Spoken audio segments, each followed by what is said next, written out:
नमः शिवाय।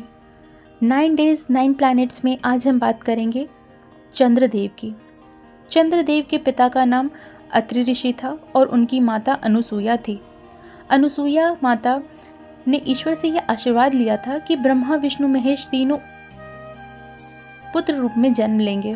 विष्णु ने दत्त नाम से जन्म लिया जो दत्तात्रेय कहलाए। शिव जी ने दुर्वासा ऋषि के रूप में अवतरण लिया और ब्रह्मदेव के स्वरूप माने जाते हैं चंद्रदेव। चंद्र शीतल, सुंदर और ब्रह्म अंश हैं। चंद्रदेव जितने सौम्य थे उतने ही चंचल थे। जब वे थोड़े बड़े हुए तो अत्रि ऋषि ने उन्हें देवगुरु बृहस्पति के आश्रम में विद्योपार्जन करने के लिए भेज दिया। वहां आश्रम में जाने के बाद चंद्र की शिक्षा दीक्षा प्रारंभ हुई, लेकिन वहां जाकर उन्हें गुरु पत्नी तारा की ओर आकर्षण अनुभव होने लगा।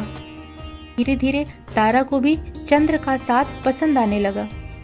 वो दोनों एक दूसरे में ही अपना सर्वस्व ढूंढने लगे। पहले कि आश्रम में किसी को कुछ पता चलता, चंद्र तारा को लेकर अपने चंद्र महल में चले गए।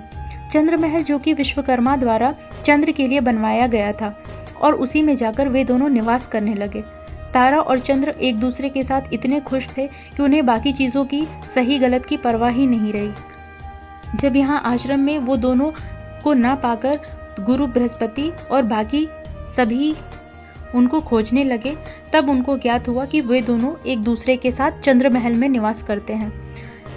बृहस्पति अपनी पत्नी से बहुत प्रेम करते थे, इसलिए उन्होंने एक संदेशा भिजवाया तारा को कि तुम वापस आ जाओ। लेकिन चंद्र और तारा एक दूसरे में इतने समाहित थे कि उन्होंने उस प्रस्ताव को ठुकराकर और तिरस्कार कर दिया, जिससे देवगुरु बृहस्पति बहुत क्रोधित हुए। बृहस्पति ने इंद्र को सारी बात बताई। इंद्र ने बृहस्पति को तारा का त्याग करने को कहा, पर बृहस्पति अपनी पत्नी को पुनः प्राप्त करना चाहते थे। इसलिए इंद्र ने गुरु दक्षिणा स्वरूप कहा कि वो युद्ध करके तारा को उन्हें समर्पित करेंगे। जब दानवों को इसका पता चला तो राक्षस गुरु शुक्राचार्य ने अपनी चालाकी से वृषभ पर्व, राक्षस राज था उस समय, उनसे चंद्र और तारा की ओर से युद्ध करने को कहा, ताकि युद्ध देव और दानवों का हो जाए। दोनों पक्ष युद्ध के लिए चंद्र महल के आसपास थे।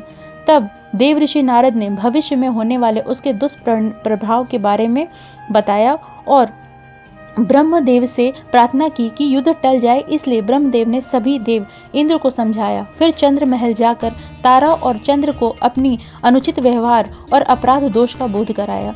तब तारा ने पति के पास पुनः वापसी की और चंद्र ने उन्हें विदाई दी।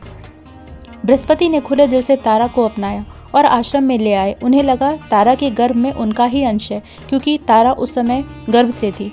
परंतु शिशु जन्म के समय चंद्र ने उसे अपना पुत्र बताया। अंततः तारा को स्वीकार करना पड़ा। उस बालक को ब्रह्मा ने बुध नाम दिया और उसे बृहस्पति और तारा से लेकर चंद्र को सुपुर्द कर दिया।